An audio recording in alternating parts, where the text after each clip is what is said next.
సర్వోన్నతుడు అయిన మా తండ్రి, సర్వశక్తిమంతుడు అయిన ప్రభువా, కృపామయుడ, మీ పరిశుద్ధమైన పాదములకు వందనాలు స్తోత్రాలు చెల్లిస్తూ ఉన్నాం.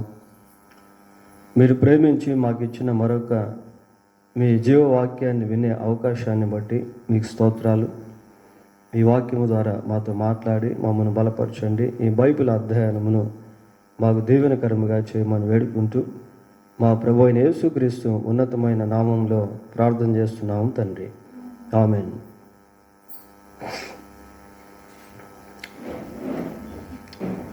ప్రియులారా, దేవుని మహాకృప చేత ఇప్పటి వరకు మనం ఈ దశలోనికి రాసిన మొదటి పత్రికలో 2 అధ్యాయాలు పూర్తి చేసుకున్నాం. ఈరోజు 3వ అధ్యాయానికి వెళ్దాం. దశలోనికి రాసిన మొదటి పత్రిక 3వ అధ్యాయము. కాబట్టి ఇక సహింపజాలక ఏథెన్స్లో మేము ఒంటిగా నైనను ఉండుట మంచిదని ఎంచి, ఈ శ్రమల వలన ఎవడునూ కదిలింపబడకుండానట్లు మిమ్మను స్థిరపరచుటకును, మీ విశ్వాస విషయమై మిమ్మను హెచ్చరించుటకును మన సహోదరుడును క్రీస్తు సువార్త విషయములో దేవుని పరిచారకుడునైన తిమోతిని పంపితిమి. మరి పౌలు తిమోతిని గురించి ఇక్కడ మాట్లాడుతూ ఉన్నాడు. ఈ అధ్యాయం మనం ఎక్కడి నుంచి చదువుకోవాలి వాస్తవంగా అంటే, ఇది ఎక్కడి నుంచి ప్రారంభమవుతుందంటే 17వ వచనం నుంచి, అంటే 2వ అధ్యాయం 17వ వచనంలో నుంచి ఈ వాక్య భాగం అనేది ప్రారంభమవుతుంది. సహోదరులారా, మేము శరీరమును బట్టి కొద్ది కాలము మిమ్మును ఎడబాసి ఉన్నను, మనస్సును బట్టి మీ దగ్గర ఉండి మిగుల అపేక్షతో మీ ముఖము చూడవలనని మరి ఎక్కువగా ప్రయత్నము చేసితిమి. కాబట్టి మేము మీ వద్దకు రావాలని ఉంటిమి. పౌలను నేను పలుమారు రావాలని ఉంటిని, కానీ సాతాను మమ్మను అభ్యంతర పరిచెను. కాబట్టి పౌలు మరి దెస్సలోనికలో ఉన్న సంఘాన్ని సందర్శించాలని ఎన్నో ప్రయత్నాలు చేస్తూ ఉన్నాడు. కానీ పరిస్థితులు ప్రతికూలంగా ఉన్నాయి. దీనికి సంబంధించినటువంటి ఆ బ్యాక్గ్రౌండ్ హిస్టరీ మనం గమనించినట్లయితే, మరి అపోస్తుల కార్యం 17వ అధ్యాయంలో పౌలు, శీల, తిమోతి వీరు బెరయ ప్రాంతానికి వెళ్తారు. వెళ్ళి అక్కడ దేవుని వాక్యాన్ని ప్రకటిస్తారు. ప్రకటించిన తర్వాత ఆ ప్రాంతం నుండి పౌలు ఒక్కడే ఏథెన్స్ ప్రాంతానికి వస్తాడు. ఇక్కడ మనం అదే చూస్తూ ఉన్నాం. 3వ అధ్యాయం 1వ వచనం. కాబట్టి ఇక సహింపజాలక ఏథెన్స్లో మేము ఒంటిగానైనను ఉండుట మంచిది. బెరయ ప్రాంతం నుంచి పౌలు మరి ఏథెన్స్ ప్రాంతానికి వస్తాడు. ఏథెన్స్ ప్రాంతానికి వచ్చేటువంటి టైంలో పౌలుతో పాటు శీలయ్య కానీ అలాగనే తిమోతి కానీ ఉండరు. ఈయన ఒక్కడే ఆ ప్రాంతానికి వస్తాడు. వచ్చేటువంటి సమయంలో బెరయాలో ఉన్నటువంటి కొద్దిమంది విశ్వాసులు కూడా పౌలుతో ఉంటారు. ఏథెన్స్ ప్రాంతానికి వచ్చిన తర్వాత పౌలు బెరయ విశ్వాసులతో ఏమంటాడంటే, అయ్యా మీరు వెళ్ళి తిమోతిని శీలయ్యను మా దగ్గరికి పంపించండి అని అంటాడు. చూడండి, ఈ విషయాలు మనకు అపోస్తుల కార్యములు 17వ అధ్యాయము 13వ వచనం ఒకసారి చదువుదాం. అయితే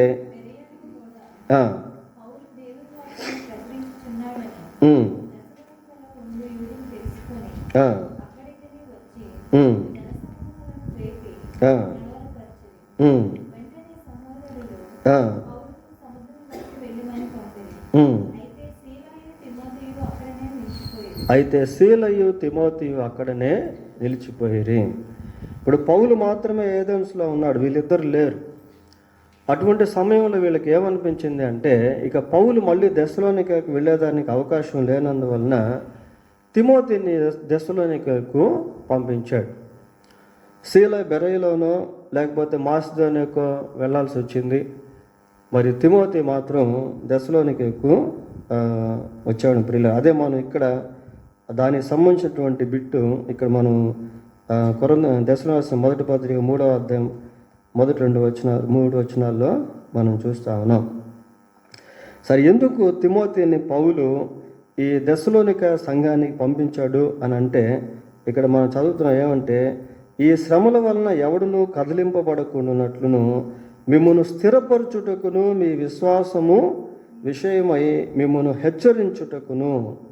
2 కారణాలు మనం చూస్తూ ఉన్నాం ప్రియులారా. మిమ్మును స్థిరపరచుటకు, మీ విశ్వాస విషయంలో మిమ్మును హెచ్చరించుటకు. పౌలు ఏథెన్స్లో ఉన్నప్పటికీ ఆయన మనసు అంతా కూడా దెస్సలోనికలో ఉన్న సంఘం పైన ఉంది. సంఘం ఏమైపోతుందో, మరి సంఘం ఎక్కడైనా విశ్వాసంలో ఉండి తొలగిపోతుందేమో, ఇలాంటి వేదన పౌలు కలిగి ఉన్నాడు. కాబట్టి తిమోతిని అక్కడికి పంపించాడు. దేనికి అంటే, ఆడు చూస్తున్నాం, మిమ్మును స్థిరపరచుటకును, ఈ శ్రమల వలన ఎవడును కదిలింపకుండానట్లు మిమ్మును స్థిరపరచుటకును. ఈ స్థిరపరచుటకును అనేటువంటి దాన్ని గ్రీకులో ఏం పదం వాడారంటే స్టెరిజో అనేటువంటి పదాన్ని వాడారు. ఈ పదం యొక్క అర్థం ఏంటి అంటే టు స్టెబిలైజ్, టు సపోర్ట్ అని ఇంగ్లీష్లో అర్థాలు అనేవి వస్తాయి. టు స్టెబిలైజ్ అంటే ఒక నిర్మాణం పడిపోతూ ఉందనుకోండి, ఆ పడిపోకుండా దాన్ని ఆపిపెట్టడం అన్నమాట. పడిపోకుండా దాన్ని ఆపిపెట్టేటువంటి సమయంలో ఈ గ్రీక్ పదాన్ని వాడతారు. కనుక సంఘం ఎక్కడ కూడా తొట్టిల్లకుండా, పడిపోకుండా, కదిలింపబడకుండా ఉండు నిమిత్తము వారిని స్థిరపరచాలనే ఉద్దేశంతో పౌలు తిమోతిని అక్కడికి పంపించాడు. 2వ కారణం ఏమని చూస్తున్నాము, మీ విశ్వాస విషయమై మిమ్మును హెచ్చరించుటకును మన సహోదరుని క్రీస్తు సువార్త విషయంలో దేవుని పరిచారకుడైన తిమోతిని పంపితిమి. హెచ్చరించుటకును పంపితిమి అని అంటున్నాడు ప్రియులారా. అంటే 2 విధాలుగా సంఘాన్ని బలపరచాలి అనే ఉద్దేశంతో తిమోతిని పంపించాడు. తిమోతి ఎవరని ఇక్కడ మనం చదువుతున్నాము, క్రీస్తు సువార్త విషయంలో దేవుని పరిచారకుడు. సో కాబట్టి మరి తిమోతి సువార్త పరిచర్య చేస్తూ సంఘాన్ని బలపరిచేటువంటి వాడిగా ఉన్నాడు. మరి ఎందుకు ఆ సమయంలో తిమోతిని పౌలు పంపించాల్సి వచ్చింది అని అంటే, ఆ 2వ వచనంలో మనం చదువుతున్నాము, ఈ శ్రమల వలన ఎవడును కదలింపబడకుండునట్లు. ఈ శ్రమల వలన పిల్లల మనం బైబిల్ని గమనించినప్పుడు ఆదిమ సంఘము ప్రారంభం నుండి రకరకాల శ్రమలను ఎదుర్కొంటూ ముందుకు వెళ్ళింది. చూడండి, అపోస్తుల కార్యములు 8వ అధ్యాయం 1వ వచనం చదువుదాం. 8వ అధ్యాయం 1వ వచనం. ఆ కాలమందు యెరూషలేములోని సంఘమునకు గొప్ప హింస కలిగినందున, చాలా సంఘమునకు గొప్ప హింస కలిగినందున, కనుక ప్రారంభం నుండి మరి క్రీస్తు ప్రభు యొక్క సంఘము అనేక హింసల గుండా, శ్రమల గుండా, బాధల గుండా వెళ్ళుట అనేది మనము చూస్తూ ఉన్నాం. సహజంగా సంఘంలో శ్రమ అనేటువంటిది వచ్చినప్పుడు కొన్ని బలపరిచేటువంటి హెచ్చరికలు దేవుడు రాయించాడు. యాకోబు రాసిన పత్రిక 5వ అధ్యాయము 13వ వచనం చదువుదాం. 5:13. మీలో ఎవరికైనాను శ్రమ సంభవించిన అతడు ప్రార్థన చేయవలెను. ఇది చాలా ప్రాముఖ్యం ప్రియులారా. అంటే సంఘంలో ఎటువంటి శ్రమ కలిగినా, అది ఫైనాన్షియల్ మ్యాటర్ అయితేనేమి, స్పిరిచువల్ మ్యాటర్ అయితేనేమి, సహోదరుల విషయంలో అయితేనేమి, లేకుంటే ఆర్థిక ఇబ్బందుల విషయంలో అయితేనేమి, వ్యాధికి సంబంధించినటువంటి విషయంలో అయితేనేమి, what ever it may be that causes trouble, అది ఎటువంటిదైనప్పటికీ శ్రమ కలిగినప్పుడు ఏం చేయాలట? ప్రార్థన చేయవలెను. పేతురు రాసిన మొదటి పత్రిక 5వ అధ్యాయము, 5వ అధ్యాయం 8-9 వచనాలు కూడా చదువుదాం. నిబ్బరమైన బుద్ధి గలవారై మెలకువగా ఉండుడి, మీ విరోధి అయిన అపవాది ఆ, ఉమ్, ఆ, లోకమందున్న మీ సహోదరుల ఎడల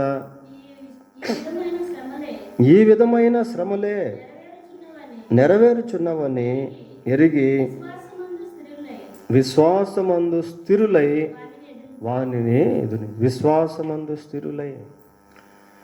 ప్రియులారా, అపవాది ఏం చేస్తాడు అంటే ఎవరు మృంగుదునా అని గర్జించి సింహం వల్ల వెతుకుతూ తిరుగుతూ, లోకమందున్న మీ సహోదరులు కూడా ఇటువంటి శ్రమలే వస్తూ ఉన్నాయి. కాబట్టి శ్రమలు లేని సంఘం అనేది ఎక్కడ కూడా లేదు ప్రియులారా. అపవాది ద్వారా కలిగేటువంటి శ్రమలు, వివిధ రకాల లోక సంబంధమైనటువంటి శోధనలు, శ్రమలు. అయితే దేవుడు సంఘాన్ని ఎప్పుడు కూడా విడిచిపెట్టలేదు. దేవుడు ఎప్పుడు సంఘానికి సహాయం చేయకుండా మానలేదు. హెబ్రీ పత్రిక 2వ అధ్యాయము 18వ వచనం ఒకసారి చూద్దాం.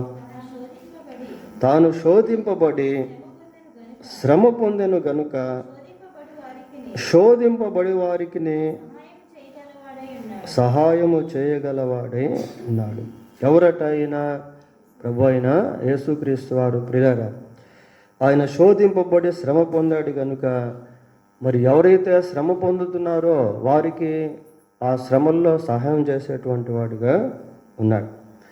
మరి దశలోనికలో ఉన్నటువంటి సంఘము కూడా శ్రమల గుండా వెళ్తూ ఉంది. పౌలు అంటున్నాడు, ఇది మీకును తెలియని అట్టి శ్రమలను అనుభవించుటకు మనము నియమింపబడితిమని మీరు ఎరుగుదురు.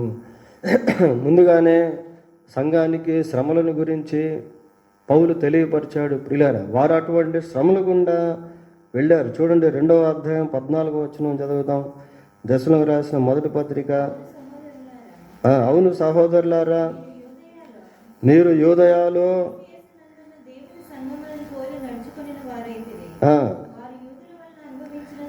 వారు యూదుల వలన అనుభవించిన శ్రమలే మీరును మీ సొంత దేశస్థుల వలన అనుభవించిది. So they underwent the troubles. కాబట్టి వారు శ్రమల గుండా వెళ్ళారు. ప్రియులారా, ఇతరుల చేత శ్రమ పెట్టబడ్డారు. అయినప్పటికీ వాళ్ళు ఎలాగున్నారు అంటే విశ్వాసాన్ని జాగ్రత్తగా కాపాడుకుంటా ఉన్నారు.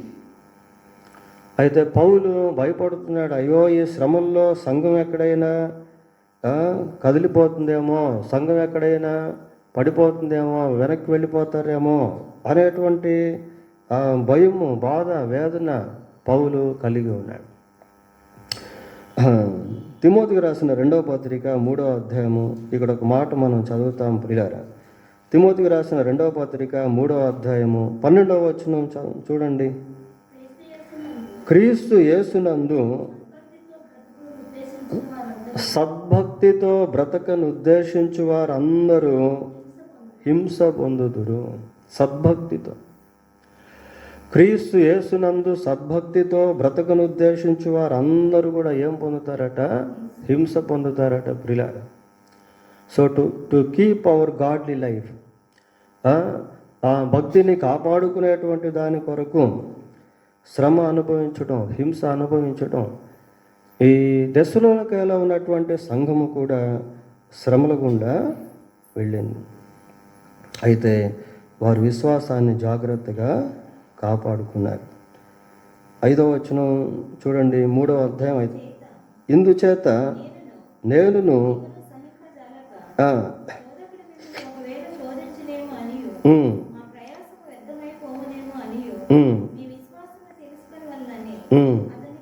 అతన్ని పంపితిమి.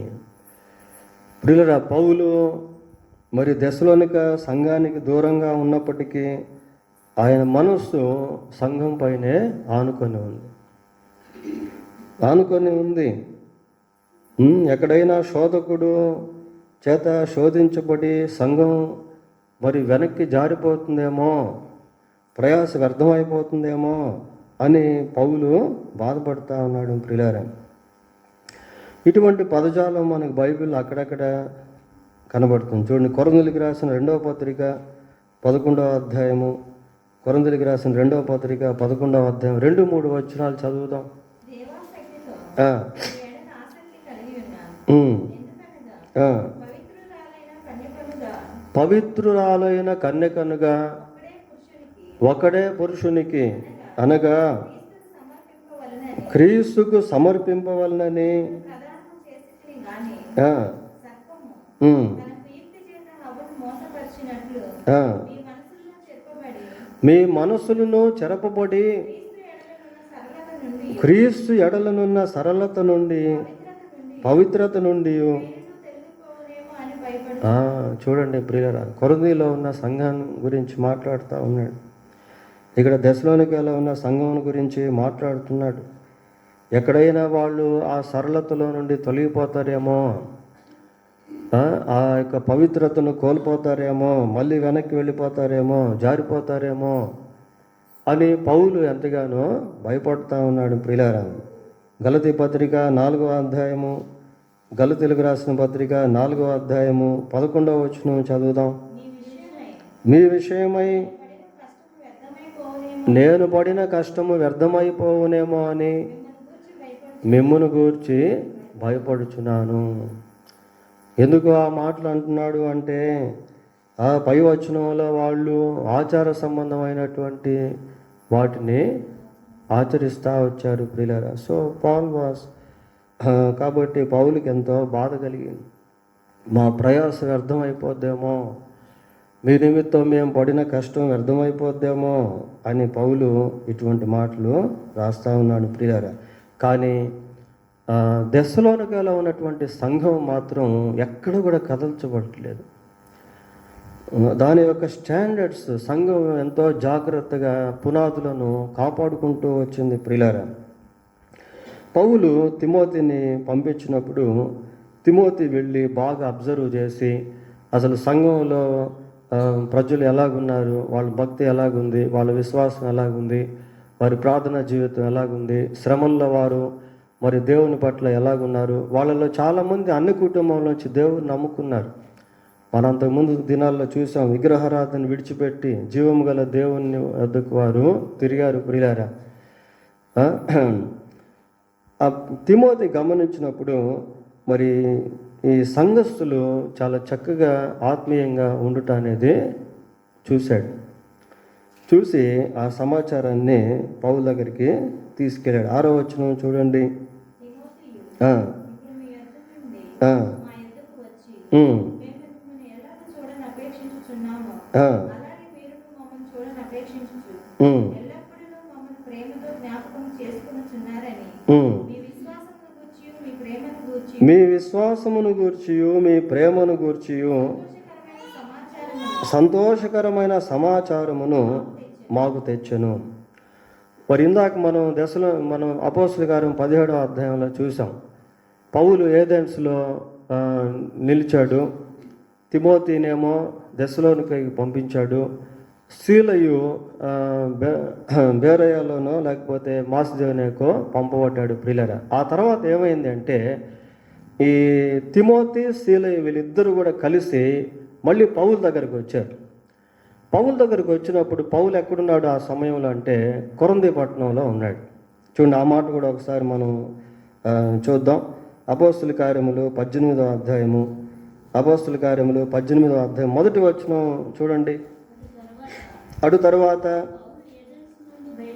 పౌలు ఏథెన్స్ నుండి బయలుదేరి కొరింథీయునకు వచ్చి చాలమ్మా కొరింథీయులకు వచ్చాడు ప్రియులారా. 5వ వచనం చూడండి. సీలయు తిమోతియు మాసిదోనియా నుండి వచ్చినప్పుడు చాలమ్మా. కాబట్టి వీళ్ళిద్దరు కలిసి మళ్ళీ మాసిదోనియా నుండి అంటే తిమోతి దెస్సలోనికైకి వచ్చి మళ్ళీ మాసిదోనియాలో సీలను కలుసుకొని వీళ్ళిద్దరు కలిసి మళ్ళీ కొరింథీకి వచ్చారు. వచ్చినప్పుడు ఆ సమయంలో దెస్సలోనికలో ఉన్న సంఘమును గురించి తెలియజేసినప్పుడు పౌలు చాలా సంతోషించాడు ప్రియులారా. పౌలు చాలా సంతోషించాడు.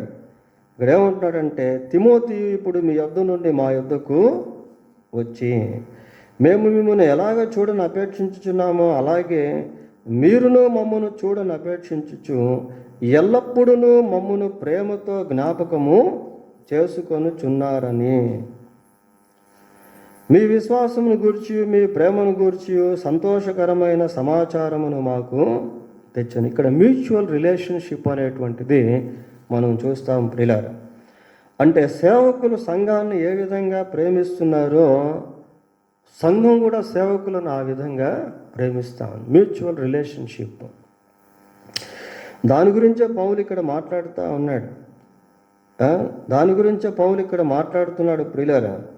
మేము మిమ్మల్ని ఎలాగో చూడని అపేక్షించున్నామో అలాగే మీరును మమ్మను చూడనపేక్షించుచు ఎల్లప్పుడూ మమ్మను ప్రేమతో జ్ఞాపకము చేసుకొనుచున్నారని. పౌలు వారి మధ్యకు వెళ్ళి వారికి దేవుని వాక్యాన్ని ప్రకటించినప్పుడు వాళ్ళు ఏం చేశారు అంటే ఆ వాక్యాన్ని జాగ్రత్తగా విని వాక్యానికి లోబడ్డారు పిల్లలు. చూడండి, సంఘం ఎప్పుడైతే దేవుడు సేవకుని ద్వారా ఇచ్చేటువంటి వాక్యానికి లోబడుతుందో ఆ సంఘానికి దేవుని సేవకులకు మధ్య మంచి రిలేషన్షిప్ అనేటువంటిది ఏర్పడుతుంది. 2వ అధ్యాయం 12వ వచనం చదవండి. 2వ అధ్యాయం 12వ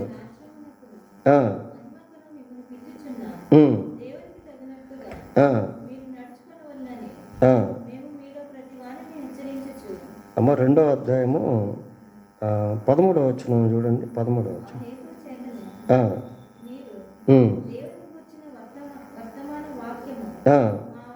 మా వలన అంగీకరించినప్పుడు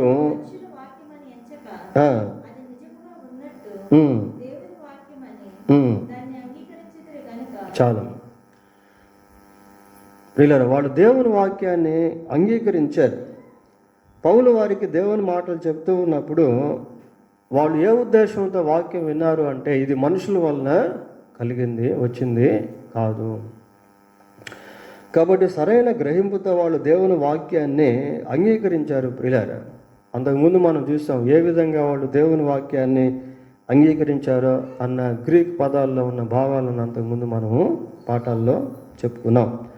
కాబట్టి సేవకులకు సంఘానికి మధ్య ఆ మంచి రిలేషన్షిప్ అనేటువంటిది ఏర్పడింది. వాళ్ళని చూడకుండా సేవకులు ఉండలేకపోతున్నారు, సేవకులను చూడలేకుండా సంఘం ఉండలేకపోతుంది ప్రియులారా.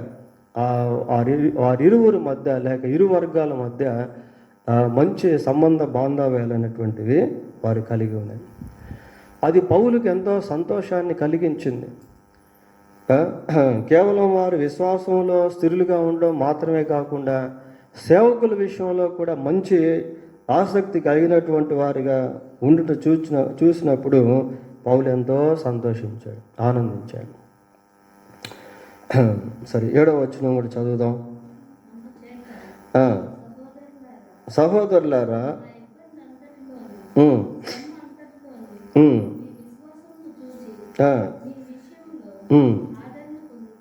ఇక్కడ వాళ్ళ శ్రమల గురించి మాట్లాడుతున్నాడు ప్రియులారా. పౌలు ఎన్నో శ్రమల గుండా వెళ్తూ ఉన్నాడు. పౌలు, శీల, తిమోతి ఎన్నో శ్రమల గుండా వెళ్తూ ఉన్నారు ప్రియులారా. పౌలును, శీలను తీసుకెళ్ళి చెరసాల్లో పడేస్తారు, దెబ్బలు కొట్టారు, ఇలా ఎన్నో బాధలు, హింసలు అనుభవిస్తూ ఉన్నారు. అయితే అదే సమయంలో పౌలు యొక్క హృదయంలో ఉన్న వేదన, సంఘం ఎలాగుందో, సంఘస్థులు ఎలాగున్నారో. అయితే ఇక్కడ సంఘం దేవుని సంబంధంగా ఉండటం వలన పౌలు ఆదరించబడతా ఉన్నాడు. అందుచేత సహోదరులారా, మా ఇబ్బంది అంతటిలోనూ, శ్రమ అంతటిలోనూ మీ విశ్వాసమును చూచి. ఇక్కడ మామూలుగా తెలుగు బైబిల్లో ఇబ్బంది, శ్రమ అనే రాశారు, కానీ ఇంగ్లీష్ బైబిల్లో గ్రీక్ కాంటెక్స్ట్ ప్రకారం వీటి యొక్క అర్థాలు వేరుగా ఉన్నాయి విలారా. గ్రీక్లో ఏమనుందంటే ఏమని రాశారంటే అనాంగేకే అనేటువంటి పదాన్ని గ్రీక్లో వాడారు. దాని అర్థం ఏంటి అంటే ఆందోళన అంటే మానసిక సంబంధమైనటువంటి విధానంలో వాళ్ళు బాగా ఆందోళన చెందున్నారు. తర్వాత థ్లిప్సిస్ థిల్ప్సిస్ అనేటువంటి గ్రీక్ పదాన్ని వాడారు. దాని అర్థం ఏంటంటే నలుగుదల అని అర్థం. ఇక్కడ మనకేమో సింపుల్గా ఇబ్బంది, శ్రమ అనేటువంటి పదాలు మనం చూస్తున్నాం ప్రియులరా. వాస్తవానికి ఆ రెండు పదాలకు వాడిన రెండు పదాల్లో ఆందోళన, నలుగుదల అనేటువంటి పదాలు ఉన్నాయి. అంటే దేవర్ క్రష్డ్, నలిగిపోయినటువంటి స్థితి, ఆందోళన చెందుతున్నటువంటి స్థితి.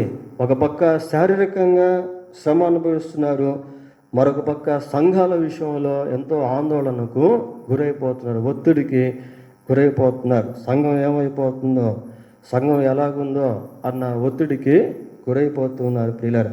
అటువంటి సమయంలో ఈ దశలోనికలో ఉన్నటువంటి సంఘము యొక్క విశ్వాసం గురించి పౌలు విని చాలా ఆదరించబడ్డాడు.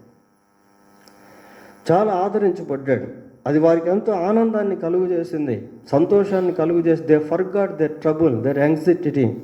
వారు ఆందోళనను మర్చిపోయారు. సంఘం ఎప్పుడైతే విశ్వాసంలో నిలకడగా ఉందో దాన్ని బట్టి వాళ్ళు చాలా సంతోషించారు. 2వ అధ్యాయం 20వ వచనం చూడండి. నిశ్చయముగా మీరే మా మహిమయు ఆనందమునై, మా ఆనందం మీరే, అవర్ జాయ్ ఈజ్ యువర్స్. మా ఆనందం మీరే అంటున్నాడు ప్రియులారా. అంటే వాళ్ళు దైవిక సంబంధమైన జీవితాన్ని జీవిస్తున్నట్టు పౌలు ఎప్పుడైతే తెలుసుకున్నాడో తిమోతి ద్వారా బాగా ఆదరించబడ్డాడు. ప్రియులారా, సంఘం ఎప్పుడైతే మరి దేవుళ్ళ నుంచి తొలగిపోతూ ఉంటుందో సేవకుల హృదయాలు బ్రద్దలైపోతూ ఉంటాయి. సంఘం ఎప్పుడైతే దేవుళ్ళలో బలపడుతుందో దాన్ని బట్టి సేవకులు ఎంతగానో ఆదరించబడతారు. మా ప్రయాస వ్యర్థం కాలేదు అని ఎంతో సంతోషిస్తారు ప్రియులారా. ఈ సంఘం సేవకుల్ని ఎంతో సంతోషపెట్టేటువంటి సంఘముగా ఉంది. How it made the servants of God happy. మరి దేవుని సేవకుల్ని ఈ సంఘం ఏ విధంగా సంతోషపెట్టిందంటే వాళ్ళు దేవుళ్ళో నిలబడి వారి విశ్వాసాన్ని కాపాడుకుంటూ ఉండుట వలన సేవకులు సంతోషించారు ప్రియులారా.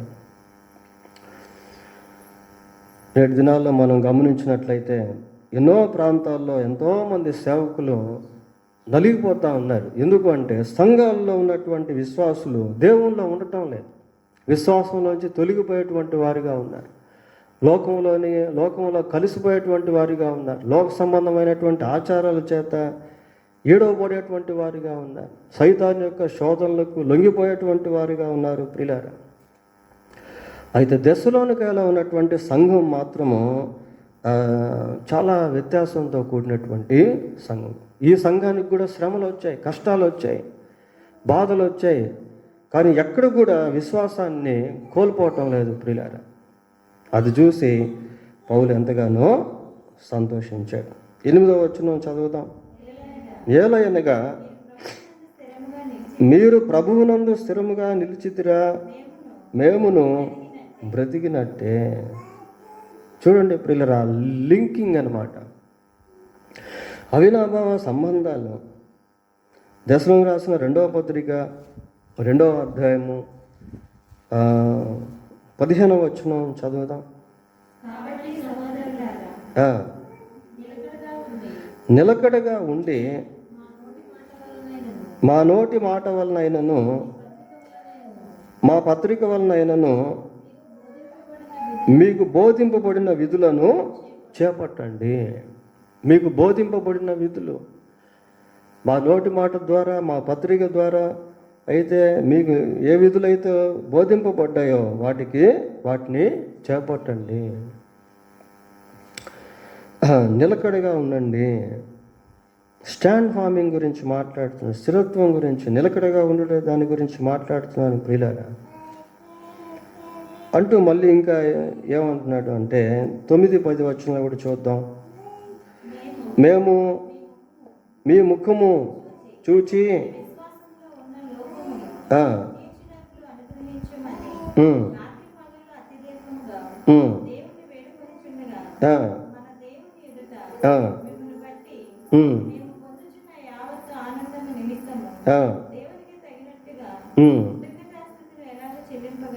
చాలు. ఈ 2 వచనాలు మనం కొంచెం జాగ్రత్తగా ఆగి ఆలోచన చేయాలి.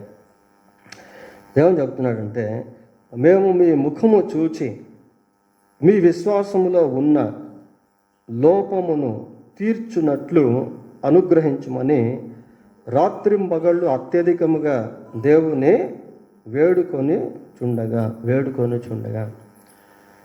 అంటే దీని అర్థం ఏంటి అంటే, వాళ్ళ విశ్వాస జీవితంలో ఏదైనా లోపాలు ఏమైనా ఉన్నాయేమో కనుగొని వాటిని సరిచేస్తే బాగుంటుంది అని దేవుని సన్నిధిలో వేడుకుంటూ ఉంటే వాళ్ళు ఎలాగున్నారు? విశ్వాసంలో లోపం కలిగినటువంటి వాళ్ళుగా ఉన్నారా? వాళ్ళు లేరు ప్రియులారా. వాళ్ళు ఎలాగున్నారు? వేడుకొని చుండగా మన దేవుని ఎదుట మిమ్మును బట్టి మేము పొందుచున్న ఒక నిమిషం, అది కదా, వేడుకొని చున్న, అక్కడి నుంచి చదవండి. యావత్తు ఆనందము ఆ, నిమిత్తము ఆ, ఆనందము నిమిత్తము ఆ, దేవునికి తగినట్టుగా ఉమ్, కృతజ్ఞతాస్తుతులు ఎలాగ చెల్లించగలరు? ఆ. మేము మీ ముఖము చూచి మీ విశ్వాసములో ఉన్న లోపములను తీర్చున్నట్లు అనుగ్రహించమని రాత్రింబగళ్ళు అత్యధికముగా దేవుణ్ణి వేడుకొని చుండగా మన దేవుని ఎదుట మిమ్మును బట్టి మేము పొందుచున్న యావత్తు ఆనందము. మిమ్మును బట్టి అంటున్నాడు. మీలో ఏదైనా లోటుపాట్లు ఉన్నాయేమో సరిచేస్తాము అని మేము దేవుణ్ణి వేడుకుంటూ ఉంటే వాళ్ళు ఎలాగున్నారు తెలుసా? లోటుపాట్లు లేకుండా జీవిస్తూ ఉన్నారు పిల్లలు. అంటే వాళ్ళ యొక్క ఆత్మీయ పునాదులను అంత జాగ్రత్తగా వాళ్ళు నిర్మించుకున్నారు. దీని గురించి మనకు అర్థం కావాలంటే మొదటి అధ్యాయం 2-3 వచనాలు చూద్దాం. వాళ్ళ స్పిరిచువల్ స్టాండర్డ్స్ అక్కడ మనకు కనిపిస్తాయి. విశ్వాసంతో కూడిన మీ పనిని, ప్రేమతో కూడిన మీ ప్రయాసమును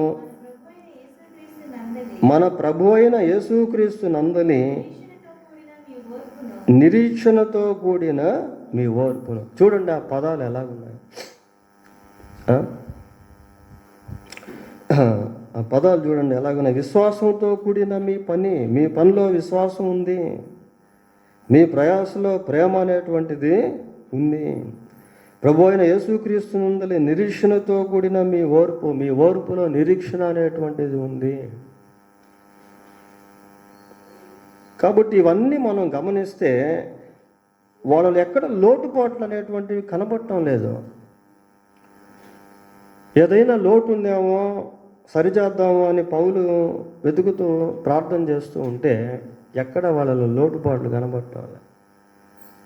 తిమోతిని పంపిస్తే తిమోతి కూడా మంచి సమాచారాన్ని తీసుకొచ్చాడు వాళ్ళ గురించి.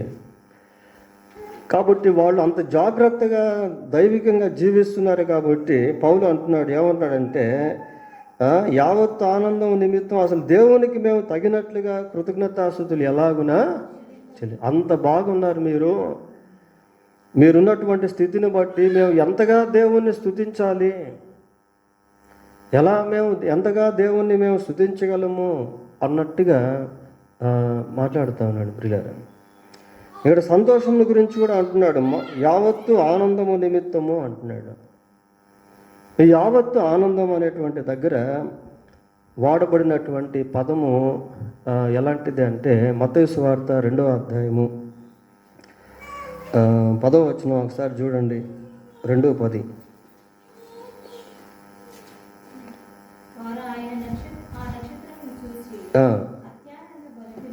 అత్యానందము అనేటువంటి పదం దీనికి రిలేటెడ్గా వాడారు గ్రీకులో. అత్యానందము అనేటువంటి పదాన్ని వాళ్ళు ఇక్కడేమో యావత్తు ఆనందము అనే పదం మనకుంది. గ్రీక్ కాంటెక్స్ట్ ప్రకారం ఇక్కడ ఆ పదానికి అత్యానందము అనేటువంటి పదాన్ని వాడారు. అంటే అంత ఆనందాన్ని వాళ్ళు పొందుకున్నారు. ఎప్పుడు అంటే లోటుపాటు లేకుండా సంఘము జీవిస్తూ ఉంది, భక్తి జీవితాన్ని జాగ్రత్తగా కాపాడుకుంటా ఉంది, దేవుని యొక్క భయం కలిగి ముందుకు వెళ్తూ ఉంది, శ్రమంలో కూడా దేవుణ్ణి కలిగి జీవిస్తూ ఉంది, దేవుని సేవకుల పట్ల ప్రేమను కలిగి వ్యవహరిస్తూ ఉంది. ఇవన్నీ గమనించినప్పుడు పౌలు హృదయంలో చాలా సంతోషం, అత్యానందం అనేటువంటిది కలిగింది ప్రియులారా. కాబట్టి he appreciated the church that is in the Thessalonica పట్టణంలో ఉన్నటువంటి సంఘాన్ని పౌలు ఎంతగానో అభినందిస్తూ ఉన్నాడు. 11వ వచనం చదువుదాం. మన తండ్రి అయిన దేవుడును మన ప్రభు అయిన యేసును మమ్మను నిరాటంకముగా మీ వద్దకు తీసుకొని వచ్చును గాక. ఈ 11వ వచనం అలాగనే 12, 13 వచనాలు మనం గమనించినప్పుడు ఈ 3 వచనాల్లో 2 బ్లెస్సింగ్ వర్డ్స్ అనేటువంటివి పౌలు వాడాడు ప్రియులారా. మొదటిది ఏంటి అంటే, దీన్ని బెనడిక్షన్లో కూడా మనం గాక అనేటువంటి అక్షరాలను వాడటం చూస్తాం. మొదటిది ఏంటి అంటే, మన తండ్రి అయిన దేవుడును మన ప్రభు అయిన యేసును మమ్మను నిరాటంకముగా మీ వద్దకు తీసుకొని వచ్చును గాక. పౌలు మరి దెస్సలోనికలో ఉన్నటువంటి సంఘాన్ని సందర్శించాలి అని ఎంతో ఆరాటపడుతూ ఉన్నాడు, కానీ రాలేకపోతున్నాడు. ఎన్నో ఆటంకాలు ఆయనకు ఎదురవుతూ ఉన్నాయి ప్రియులారా. అయితే ఇక్కడ ఏం చేస్తున్నాడంటే, మరి దేవుడు నన్ను తీసుకుని రావాలి అనే ఉద్దేశంతో మాట్లాడుతున్నాడు. దేవుని చిత్తానుసారంగా ఆయన సంఘానికి రావాలి అనే ఉద్దేశంతో మాట్లాడుతూ ఉన్నాడు. దేవుడు సమస్త ఆటంకాలని తొలగించి సంఘానికి తీసుకొని రావాలని మాట్లాడుతున్నాడు. 18వ వచనం చూడండి, 2వ అధ్యాయం 18వ వచనం. మేము మీ వద్దకు రావాలని ఉంటిమి, పౌలను నేను పలుమారు రావాలని ఉంటిని కానీ సాతాను మమ్మను అభ్యంతరపరచును. కాబట్టి ఈ ఆటంకాలన్నీ తొలగించి వేసి దేవుడు పౌలును దెస్సలోనిక సంఘానికి తీసుకుని రావాలి అనే ఆయనలో ఉన్నటువంటి ఆశని గురించి మాట్లాడుతూ ఆ విధంగా అంటున్నాడు ప్రియులారా. పోతే 12, 13 వచనాలు కూడా చూద్దాం.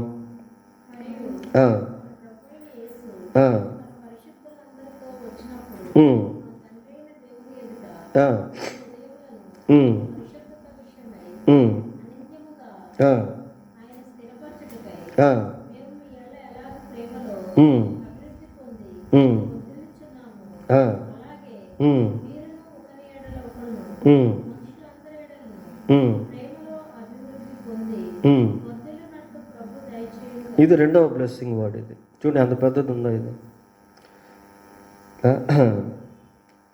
మన ప్రభు అయిన యేసు తన పరిశుద్ధులందరితో వచ్చినప్పుడు మన తండ్రి అయిన దేవుని ఎదుట మీ హృదయములను పరిశుద్ధత విషయమై అనిందమైనవిగా ఆయన స్థిరపరచుటకై మేము మీ ఎడల ఎలాగూ ప్రేమలో అభివృద్ధి పొంది వర్ధిల్లుచున్నామో అలాగే మీరును ఒకని ఎడల ఒకడు మనుషులందరి ఎడల ప్రేమలో అభివృద్ధి పొంది వర్ధిల్లునట్లు ప్రభువు దయచేయునుగాక. ప్రేమలో వర్ధిల్లుటను గురించి మాట్లాడుతూ ఉన్నాడు. ఇక్కడ 2 రకాల ప్రేమను గురించి మనము చూస్తాం ప్రియులారా. సేవకులు వారిని ప్రేమించిన విధానం తో పాటు వాళ్ళు ప్రేమించే దాని గురించి 2 రకాలుగా పౌలు మాట్లాడుతూ ఉన్నాడు. ఏమని మాట్లాడుతున్నాడు అంటే, చూడండి, అలాగే మీరును ఒకని ఎడల ఒకడును మనుషులందరి ఎడలను, ఒకని ఎడల ఒకడును మనుషులందరి ఎడలను. ఈ 2 కూడా చాలా ప్రాముఖ్యం. బైబిల్ అంతా మనం గమనించినప్పుడు న్యూ టెస్టిమెంట్లో ప్రత్యేకంగా సంఘంలో ఒకరినొకరు ప్రేమించుకునేటువంటి పద్ధతి అనేది that is the will of God, to love each other in church. సంఘంలో ఒకరినొకరు ప్రేమించుకొనుట అనేది దేవుని యొక్క చిత్తం ప్రియులారా. యేసుక్రీస్తు ప్రభు శిష్యులతో మాట్లాడుతూ అంటాడు, మీరు ఒకరినొకరు ప్రేమించుకున్నప్పుడు నా శిష్యులుగా పిలువబడతారు. So to love each other, ఒకరినొకరు ప్రేమించుకుంట. పోతే 2వది అందరినీ ప్రేమించుట, నిన్ను వల్ల నీ పొరుగు వారిని ప్రేమించుట. To love others like Jesus, క్రీస్తు వలె ఇతరులను ప్రేమించుట. ఈ 2 కూడా చాలా ప్రాముఖ్యమైనవి. గలతీలకు రాసిన పత్రిక 6వ అధ్యాయము 10వ వచనం చదువుదాం. 6వ కాబట్టి సమయము దొరికిన కొలది అందరి ఎడలను విశేషముగా విశ్వాస గృహమునకు చేరిన వారి ఎడల మేలు చేయుదుము. ఈ ప్రేమలో మేలు చేయుట ప్రేమ క్రియాపూర్వకంగా ఉండాలి అని ఏమని చదువుతున్నాము? ఇంకోసారి చదవండి. కాబట్టి సమయము దొరికిన కొలది అందరి ఎడలను మరి విశేషముగా విశ్వాస గృహమునకు చేరిన వారి ఎడలను. ప్రియులారా, విశ్వాస గృహమునకు చేరిన వారు అంటే సంఘములో చేర్చబడినటువంటి విశ్వాసులు ఒకరినొకరు ప్రేమించుకోవడం, అదే సమయంలో లోకంలో ఉన్నటువంటి మనుషులను కూడా ప్రేమించడం అంటే మేలు చేయటం. దాంట్లో అన్నీ వస్తాయి. సహాయపడుట, ప్రార్థన చేయటం, ఇవన్నీ కూడా వస్తాయి ప్రియులారా. అలాగ మాట్లాడుతూ ఇంకా ఏమంటున్నాడంటే, మన ప్రభు అయిన యేసు తన పరిశుద్ధులందరితో వచ్చినప్పుడు మన తండ్రి అయిన దేవుని ఎదుట మీ హృదయములను పరిశుద్ధత విషయమై అనిందమైనవిగా ఆయన స్థిరపరచుటకై దేవుని రాకడ గురించి మాట్లాడుతూ ఉన్నాడు.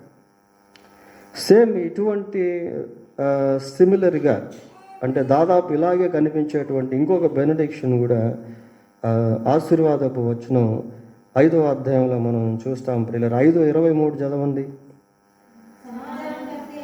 సమాధానకర్తయగు దేవుడే మిమ్మును సంపూర్ణముగా పరిశుద్ధపరచునుగాక. చూడండి ఎలాగ. సమాధానకర్తయగు దేవుడే మిమ్మును సంపూర్ణముగా పరిశుద్ధపరచునుగాక. మీ ఆత్మయు జీవమును శరీరమును మన ప్రభు అయిన యేసుక్రీస్తు రాకడ యందు నిందారహితముగాను సంపూర్ణముగాను ఉండునట్లు కాపాడబడును గాక. కాబట్టి యేసు ప్రభు యొక్క రాకడను గురించి ఇక్కడ కూడా పౌలు మాట్లాడడం అనేది మనం చూస్తూ ఉన్నాం. సరే, ఈ విధంగా మరి 3వ అధ్యాయంలో దశలోనికలో ఉన్నటువంటి సంఘమును గురించి, ఆ సంఘం పట్ల పౌలు యొక్క ఉద్దేశం గురించి, తిమోతిని గురించి అనేక విషయాలు మనము చదువుకున్నాం ప్రియులారా. దేవుడు తన వాక్యాన్ని దీవించును గాక. మరి దేవుని చిత్తమైతే వచ్చే పాఠంలో మరి 4వ అధ్యాయానికి వెళ్దాం. ఈ దశలోనికి రాసిన మొదటి పత్రిక 4వ అధ్యాయము చాలా ప్రాముఖ్యమైన అధ్యాయం. ఈ అధ్యాయంలో పరిశుద్ధతను గురించి, అలాగే చనిపోయినటువంటి వారు ఎక్కడికి వెళ్తారు, అలాగే యేసు ప్రభు యొక్క రాకడ వచ్చినప్పుడు ఏం జరుగుతుంది, ఇలా చాలా విషయాలు ఈ 4వ అధ్యాయంలో రాయబడి ఉన్నాయి. కాబట్టి రాబోయే దినాల్లో మనం వాటిని తెలుసుకుంటాం. దేవుడు తన వాక్యాన్ని దీవించుగాక. ప్రార్థన.